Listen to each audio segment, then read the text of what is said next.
Hi, I'm Daniel, I'm a sleep physician, and if you have insomnia, this channel is for you. Today we're going to look at a comment where a viewer is asking how to break out of the worry cycle, where you worry about insomnia, and insomnia becomes worse, you worry more, etc.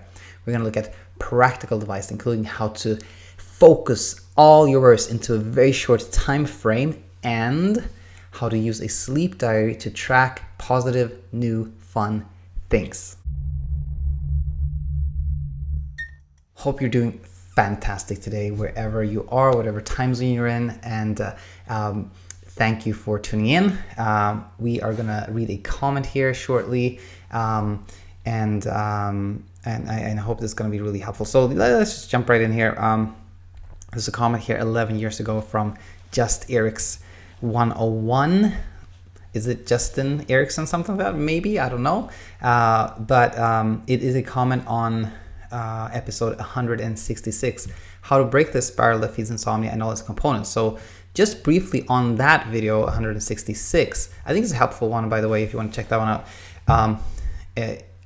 I found this, actually it was the picture, actually my wife showed me a picture, and that was about picky eating, and it just showed how you may be worried about something, and then you try to do something, it doesn't really help, then you worry more, and then you get bad advice from people, and then you try to do things that aren't really helpful, then you worry more, etc., etc. It's funny how that was about picky eating, like your child being a picky eater, but it was like it applies to insomnia as well. So I think what we talk about here actually applies to many things, any type of like anxiety and worry cycles like these ones.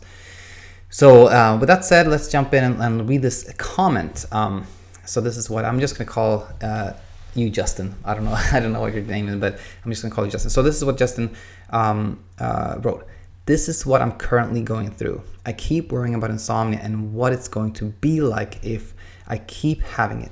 It probably makes my mental state worse because the constant worry and anxiety tires my brain out even more.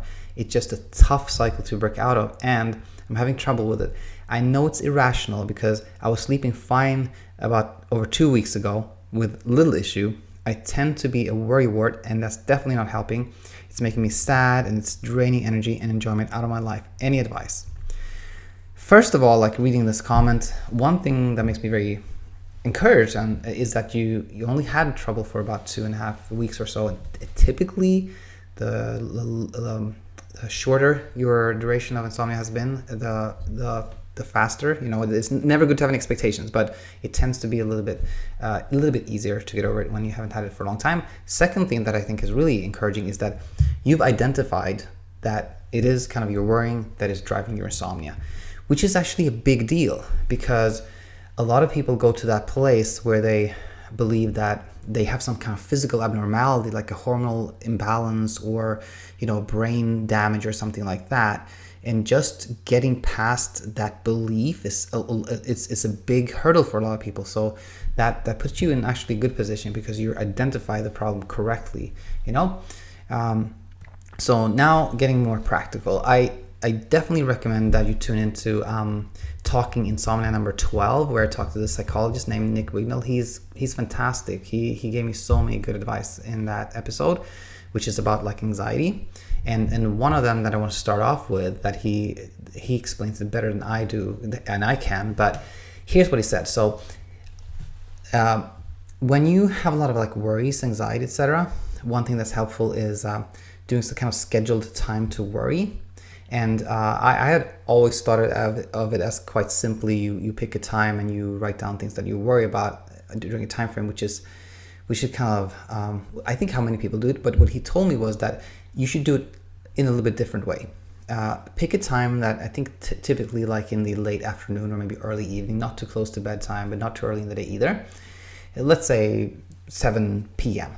And then you pick a pretty short time frame, let's say 15 minutes, and then you actually try actively to get every single thing you worry about down on paper during those 15 minutes. This is your time to really try to worry, like try to be anxious, like get everything down there, almost like an exercise, and what Nick pointed out was that that's not going to help necessarily like that very first day you do it, but it's almost like exercise again, that if you do that every day, the same time, little by little, your brain is going to stop kind of bombarding you with anxiety. It's going to have that time to get that out, you know? And also, by the way, when you start doing that, if you start worrying about something early in the morning or later, you know that you can kind of postpone that, you know, like, oh no, I have time set aside to worry about this, and I'm going to try to, you know, postpone this. So I think that's a good practical device. The other one is something that I've been doing a lot lately. You know, traditionally when you do like treat somebody with insomnia, you have that person fill out like a diary of like how much they slept, what time they went to bed and fell asleep at that, which often is important. But in your case, you may not need that because you haven't had trouble sleeping for a very long time, and you've correctly identified it as like more of an anxiety issue. So I think it's always good not to spend too much time in bed.